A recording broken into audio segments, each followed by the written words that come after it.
Indian സിനിമയിൽ ഒന്നിൽ കൂടുതൽ തവണ 500 കോടി ക്ലബ്ബിൽ കയറിയ താരങ്ങൾ ആരെല്ലാമെന്നാണ് ഈ വീഡിയോയിൽ നോക്കുന്നത്. മൂന്നാം സ്ഥാനത്തുള്ളത് 2 പേരാണ്. ഷാറൂഖ് ഖാനും രൺബീർ കപൂറുമാണ് മൂന്നാം സ്ഥാനത്തുള്ളത്. 2 പേർക്കും 2 തവണ 500 കോടി ക്ലബ്ബിൽ കയറിയിരുന്നു. ഷാറൂഖ് ഖാന്റെ ജവാനും പത്താനുമാണ് 500 കോടിക്ക് മുകളിൽ കയറിയ ചിത്രങ്ങൾ. രണ്ടും 1000 കോടി ക്ലബ്ബിൽ കയറിയിരുന്നു. രൺബീർ കപൂറിന്റെ സഞ്ജു, അനിമൽ എന്നീ 2 ചിത്രങ്ങളാണ് 500 കോടിക്ക് മുകളിൽ നേടിയത്. ഇതിൽ അനിമൽ 900 കോടിക്കടുത്ത് നേടിയിരുന്നു. രണ്ടാം സ്ഥാനത്തുള്ളതും 2 പേരാണ്. ഒന്ന് സൂപ്പർ സ്റ്റാർ രജനീകാന്തും മറ്റൊന്ന് സൽമാൻ ഖാനുമാണ്.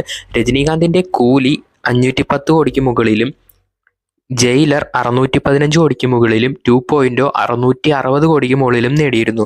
സൽമാൻ ഖാന്റെ കരിയർ ബെസ്റ്റ് ചിത്രമായ ബജ്രംഗി ഭായിജാനും ഒപ്പം സുൽത്താൻ, ടൈഗർ സിന്ദഗി എന്നീ ചിത്രങ്ങളാണ് 500 കോടിക്ക് മുകളിൽ കയറിയ സൽമാൻ ഖാൻ ചിത്രങ്ങൾ. ഒന്നാം സ്ഥാനത്തും 2 പേരാണുള്ളത്. പ്രഭാസും അമീർ ഖാനുമാണ് ഒന്നാം സ്ഥാനത്തുള്ളത്.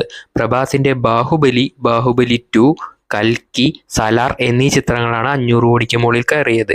ഇതിൽ കൽക്കിയും ബാഹുബലി 2ഉം 1000 കോടി ക്ലബിലും കയറിയിരുന്നു.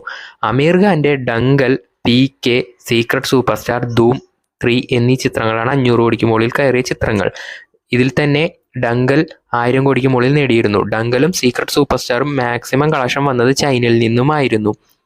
ഏറ്റവും കൂടുതൽ തവണ 500 കോടി ക്ലബിൽ കയറിയതിൽ പ്രഭാസ് 4 ചിത്രങ്ങൾ, അമീർ ഖാനും 4 ചിത്രങ്ങൾ, രജനീകാന്ത്, സൽമാൻ ഖാൻ എന്നിവർക്ക് 3 ചിത്രങ്ങൾ വീതവും ഷാറൂഖ് ഖാനും രൺബീർ കപൂറിനും 2 ചിത്രങ്ങൾ വീതമാണ് ഉള്ളത്.